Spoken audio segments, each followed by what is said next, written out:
Bismillahirrahmanirrahim. Assalamualaikum warahmatullahi wabarakatuh.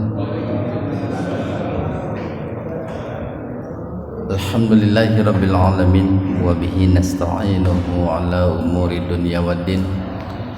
Asyhadu an la ilaha illallah wahdahu la syarikalah wa asyhadu anna Muhammadan abduhu wa rasuluh alladzi la nabiyya wa la rasula ba'da.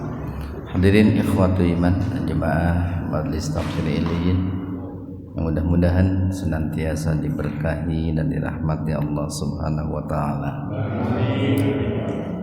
Kajian tafsir di Majelis Tafsir Iliyin pada kesempatan ini membahas surat Al-A'raf ayat 51. Halaman 156 Al-A'raf ayat 51. Jika dalam ayat 50 kemarin kita sampaikan bahwa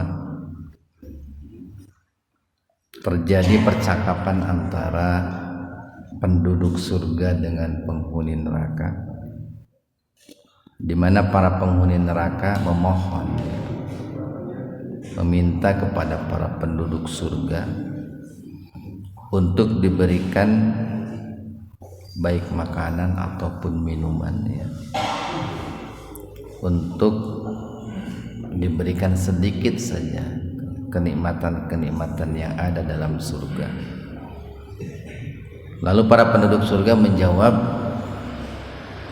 sesungguhnya Allah telah mengharamkan baik makanan ataupun minuman yang ada dalam surga ini untuk orang-orang yang kafir.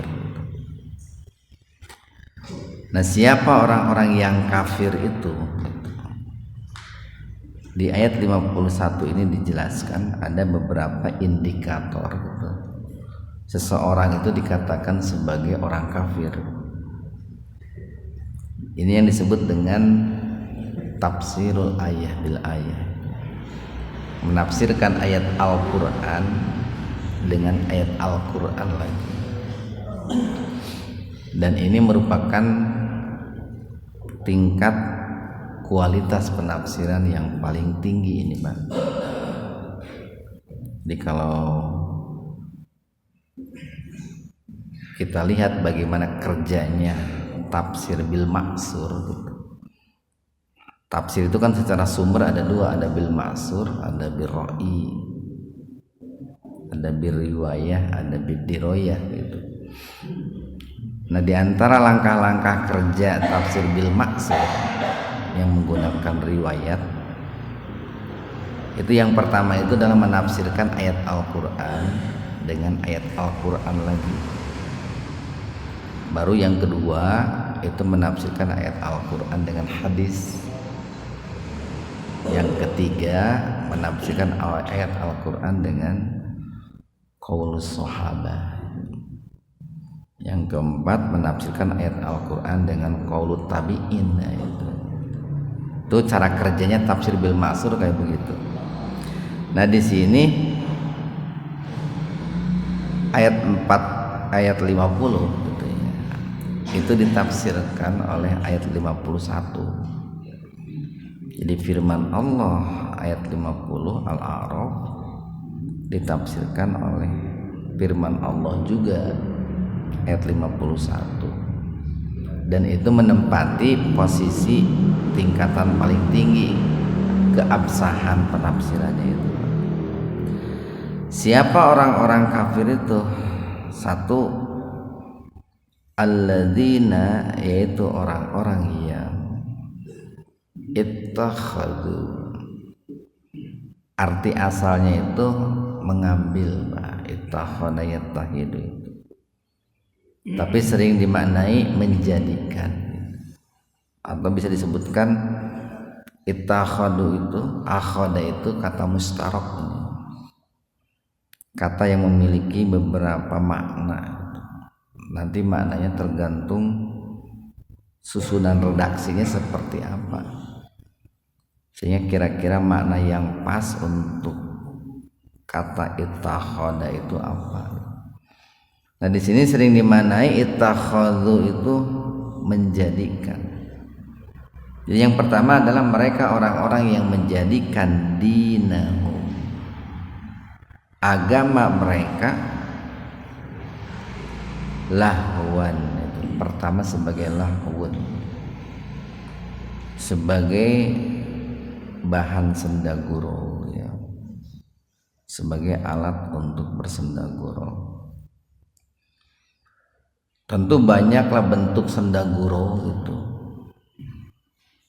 atau bentuk bagaimana seseorang menjadikan agama sebagai bahan sendaguro. Bisa menjadikan ayat-ayat Al-Quran sebagai bahan sendaguro gitu Pak. Bisa gitu ya, ayat Al-Quran dijadikan sebagai bahan sendaguro. Atau bisa juga sendaguro itu umpamanya menjadikan siar-siar Islam, simbol-simbol Islam itu sebagai bahan sendaguro. Umpamanya jilbab lah dijadikan bahan sendaguro, atau Ka'bah dijadikan bahan sendaguro, atau kalimat-kalimat thayyibah dijadikan sebagai bahan sendaguro. Yang kedua, walaibah, dan menjadikan agama mereka sebagai permainan, sebagai alat permainan, atau memainkan agama lah, mempermainkan agama. Nah ini kan seringkali orang menjadikan agama itu sebagai main-main saja gitu. Umpamanya menjadikan agama sebagai alat untuk menipu orang gitu, mengelabui orang gitu. Atau menjadikan agama sebagai wasilah untuk ambisi duniawinya bisa. Umpamanya ada orang yang menjadikan agama itu sebagai alat untuk menipu rakyat gitu Pak. Jadi umpamanya biar nih rakyat teh daraek mayar pajak gitu, dijadikanlah Al-Quran sebagai dalil untuk mengelabui masyarakat itu. Atau bagaimana caranya supaya masyarakat mau mendukung dirinya, dijadikanlah agama sebagai bahan permainan. Kemudian yang ketiga, wa gharrathum. Gharra itu memperdaya, bisa juga menipu. Wa gharrathum, dan menipu mereka, memperdaya mereka. Apa al-hayatud dunya, gemerlapnya kemewahan dunia, ya, kehidupan dunia. Nah itu tiga indikator seseorang dikatakan sebagai orang kafir gitu Pak. Walaupun boleh jadi yang bersangkutan mengaku dirinya sebagai seorang muslim, tetapi kan yang menilai itu kan Allah itu ya, yang menilai itu Allah. Nah ini yang harus menjadi perhatian bagi kita gitu. Dulu kalau para sahabat Nabi sangat takut gitu ya, sangat takut kalau dirinya itu dinilai oleh Rasulullah sebagai orang munafik. Itu dulu sangat takut gitu. Seperti seorang sahabat yang bernama Umar bin Khattab itu pernah nanya-nanya gitu kepada sahabat yang lain gitu, pernah enggak Rasulullah menyebut saya punya ciri-ciri orang munafik gitu Pak. Itu sangat takut sekali itu. Nah begitu pula kita hari ini, ketiga indikator tadi itu harus menjadi perhatian besar oleh kita.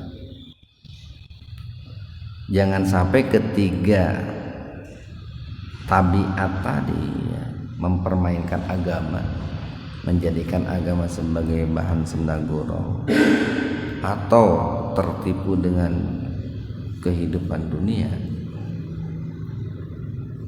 Itu kita tidak sadari gitu. Sehingga kita masih merasa sebagai seorang muslim, namun Allah menilainya bukan seorang muslim lagi. Fal yauma fa maka al yauma hari ini gitu.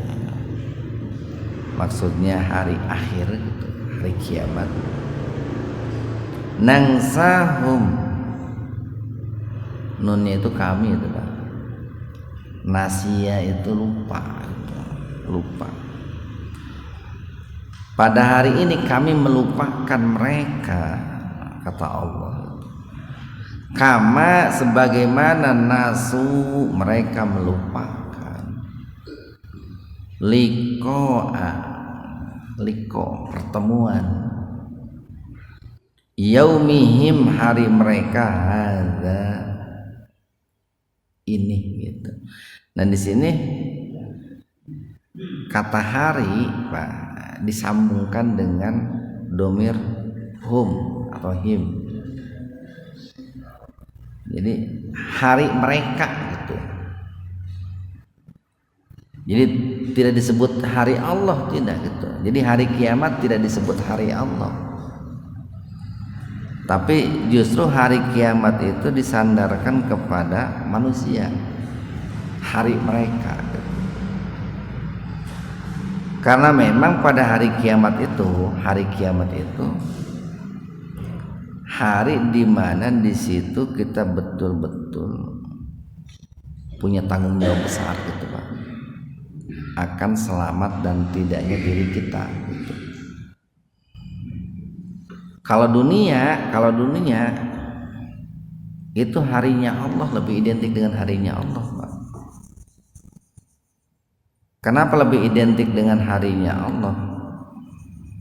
Karena segala sesuatu di dunia gitu, itu merupakan tanggung jawab Allah untuk mengurusi manusia, untuk mengurusi makhluknya di dunia. Nah sementara hari akhirat itu tanggung jawab kita. Makanya yaumnya itu disambung dengan him, yaumihim. Jadi ini ancaman Allah nih. Maka pada hari ini kami akan melupakan mereka, kata Allah, sebagaimana mereka melupakan pertemuan hari mereka ini. Jadi orang-orang yang mempermainkan agama, orang-orang yang bersendagurau dengan agama, orang-orang yang terpedaya dengan duniawi, itu termasuk kategori orang-orang yang melupakan akan hari akhir. Kan begini, kenapa kok ada orang itu kok sampai seluruh hidupnya dikerahkan untuk mendapatkan duniawi? Karena dia menganggap bahwa hidupnya itu hanya di dunia gitu Pak. Dia punya keyakinan bahwa hidupnya hanya di dunia, sehingga dia tidak membekali dirinya untuk kehidupan akhirat. Kenapa kok ada orang itu mempermainkan agama, menjadikan agama sebagai bahan sendaguro? Karena mereka tidak menyadari bahwa semua yang mereka lakukan akan ada pertanggungjawabannya, kan gitu. Kan kalau orang beriman takut, Pak. Orang beriman nih kalau mau mempermainkan agama takut. mau bersendaguro dengan agama takut. Kenapa? Kan nanti ada pertanggungjawaban, nanti ada sanksi hukuman. Orang beriman kalau tidak berbekal diri untuk akhirat itu, orang beriman kalau hanya fokus mencari dunia itu kan takut bagaimana nanti ketika menghadapi hari akhir. Nah, itu munculnya rasa takut itu sebuah pertanda bahwa dia itu ingat, Pak. Ingat akan akhirat.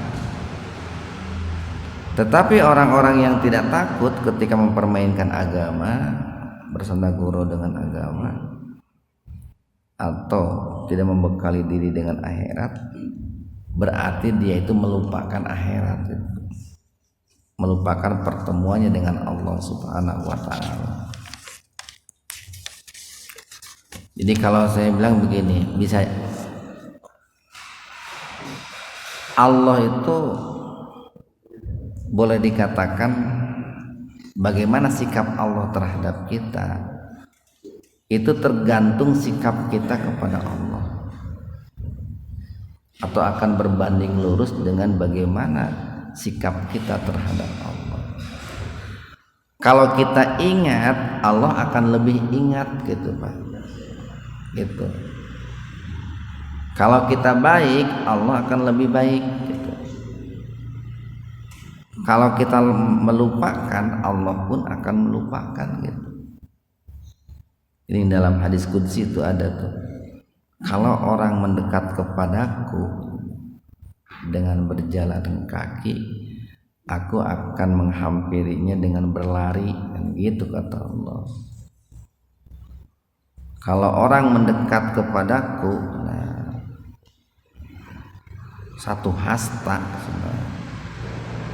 satu depak, maka aku akan mendekat kepadaku lebih dari itu. Ayat 52, walaqad dan sungguh-sungguh ji'nahum kami, nah itu kami, ja'a itu datang. Jadi ini ada tiga kata digabung ini, Pak. Ja'a, nahnu, kemudian hum, digabung jadi ji'nahum. Dan sungguh-sungguh ji'nahum, kami telah datangkan kepada mereka bi kitabin, ya, kitab suci. Yang dimaksud adalah bil Quran. Kami datangkan kepada mereka Al-Quran. Fassolnahu, sama ini pun tiga kata nih. Fassola itu faslun, kelas, faslun itu. Nah kami hu dia itu. Gabung fassolnahu. Kelas itu kan fungsinya untuk memisah, Pak. Memisah gini, ayat kelas A, kelas B, kelas C gitu.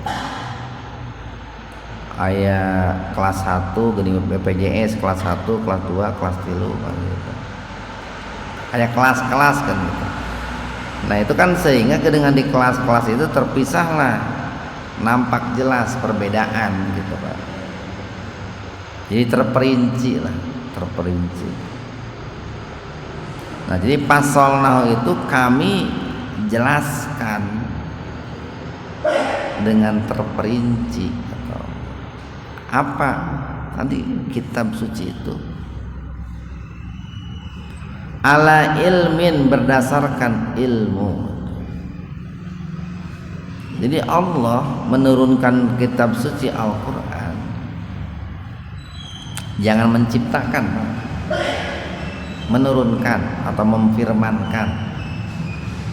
Karena Al-Quran kan bukan ciptaan Allah, bukan, firman Allah. Al-Quran itu bukan makhluk Allah, firman Allah. Jadi kami jelaskannya itu, kata Allah, berdasarkan ilmunya Allah yang sudah tentu sangat luas kan gitu, Pak. sangat luas, sangat dalam, sangat akurat gitu, atau sangat berdampak positif gitu. Huda, nah sehingga menjadi petunjuk karena berdasarkan ilmu, Pak, maka Al-Quran itu menjadi huda, menjadi rambu-rambu, menjadi petunjuk, menjadi pegangan hidup. Warahmatan, dan juga menjadi rahmat, menjadi sesuatu yang bisa mendatangkan kasih sayang gitu, mendatangkan kebahagiaan, keselamatan. Untuk siapa? Untuk qaumi yu'minun, untuk orang-orang yang beriman, untuk orang-orang yang percaya. Nah, siapa mereka yang percaya itu? Gitu kan gitu. Mereka adalah orang-orang yang menjadikan Al-Quran. Ini kalau baca perkataan para sahabat, mereka itu kan dulu begini nih, langkah-langkah mempelajari Al-Quran.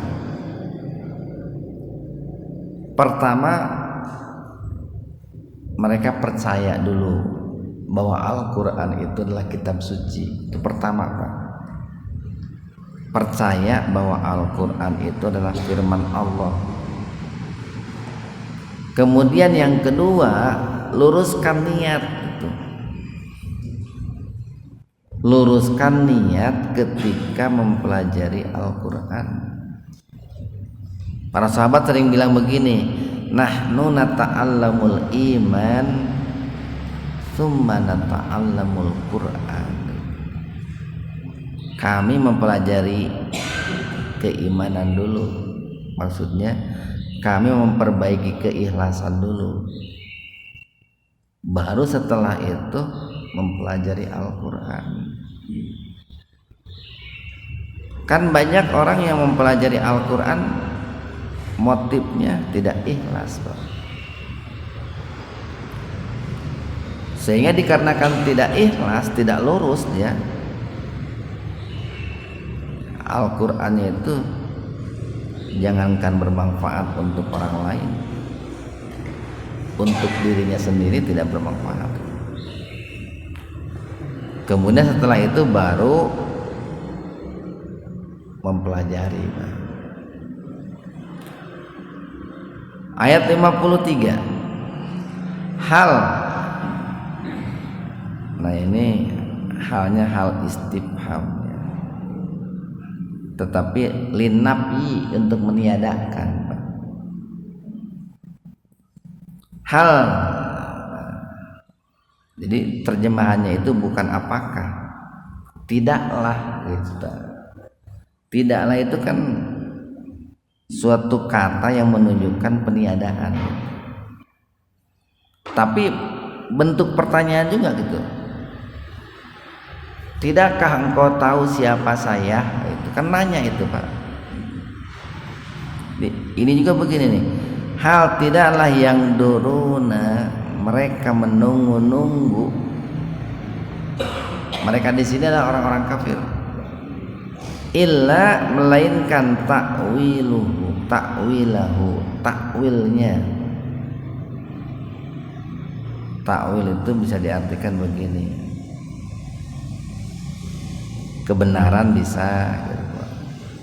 Kalau menurut redaksi ini nih, penjelasan juga bisa. Tidaklah mereka itu menunggu-nunggu kecuali datangnya kebenaran Al-Quran gitu. Tapi di sini tersirat sebuah ancaman ini, Pak. Tersirat sebuah ancaman. Yauma, pada hari, ya'ti, datang, takwilahu, kebenaran Al-Quran. Apa salah satu kebenaran Al-Quran itu? Itu di dalam Al-Quran kan banyak ancaman-ancaman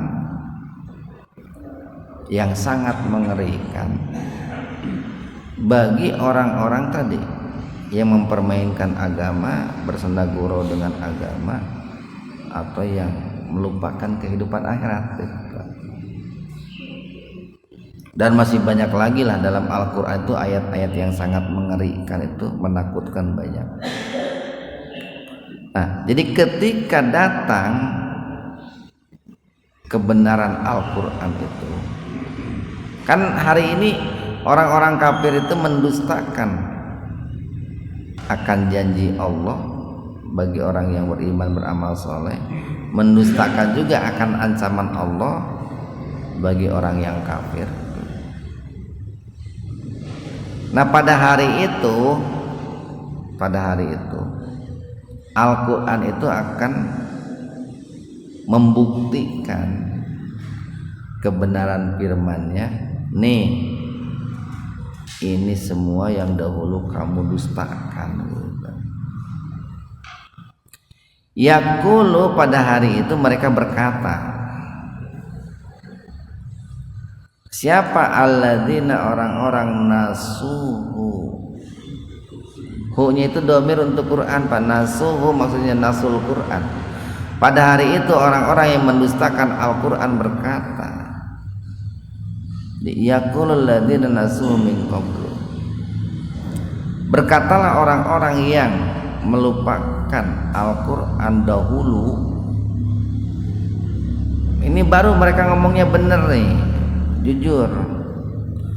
Qad, sungguh, ja'at, dulu telah datang, rusulun, utusan-utusan, Rabbina, Rabb kami, bil haq, dengan benar. Betul, dulu itu banyak sekali gitu kebenaran-kebenaran yang dibawa oleh para utusan Allah. Sering sekali Allah itu mengutus para nabi dan rasul dengan membawa al-haq. Seolah-olah ungkapan ini mereka memohon kepada Allah agar Allah memberikan keringanan kepada mereka. Maka muncul kalimat nih, pahal, maka apakah lana bagi kami, ming supa'a, apakah kami ini akan diberikan syafaat? Apakah untuk kami akan diberikan seorang pemberi syafaat, seorang pemberi penolong? Fayasfa'u, lalu mereka memberikan syafaat lana untuk kami. Apakah hari ini akan diberikan untuk kami seseorang yang akan memberikan pertolongan kepada kami? Atau nuraddu, kami akan dikembalikan. Murtad itu, Pak, orang disebut murtad karena dia kembali kepada ke belakang, kepada kejahilian, kepada kegelapan. Jadi atau nuraddu, kami akan dikembalikan. Muncul pertanyaan, dikembalikan kemana? Gitu. Kembalikan kepada kehidupan pertama, ke dunia. Gitu. Jadi mereka menginginkan untuk dikembalikan ke dunia. Panak lalu kami akan beramal goiro, selain alladzi yang kunna dahulu kami na'malu, beramal. Kalaulah seandainya kami dikembalikan ke dunia, maka kami akan berbuat yang lain, akan melakukan yang lain, akan beramal yang lain dengan amalan-amalan yang tidak seperti dahulu. Jadi namun dulu suka mempermainkan agama, ayeuna mah moal. Kalau dulu suka bersendaguro dengan agama, sekarang mah tidak. Kalau dahulu suka menyekutukan Allah, sekarang mau mentauhidkan Allah. Nah kayak begitulah. Qad sungguh khasiru telah merugi. Nah, ini kata kerja nih. Sungguh mereka telah menjadikan rugi anfusahum diri mereka, wadolla dan lenyaplah, hilanglah anhum dari mereka, ma sesuatu kanu yang dahulu yaptarun mereka dustakan, mereka ada-adakan. Nah ini jadi secara garis besar ini nih, ayat ini mengingatkan kepada kita betapa bahayanya dan betapa menyesalnya gitu orang-orang yang pertama menjadikan agama sebagai lahun, yang kedua menjadikan agama sebagai laibun, kemudian yang ketiga yang diperdaya oleh kehidupan dunia. Tapi tentu bukan berarti melupakan kehidupan dunia. Mudah-mudahan ada manfaat untuk kita semua. Subhanakallahumma wa bihamdika asyhadu an la ilaha illa anta astaghfiruka wa atubu ilaik. Assalamualaikum warahmatullahi wabarakatuh.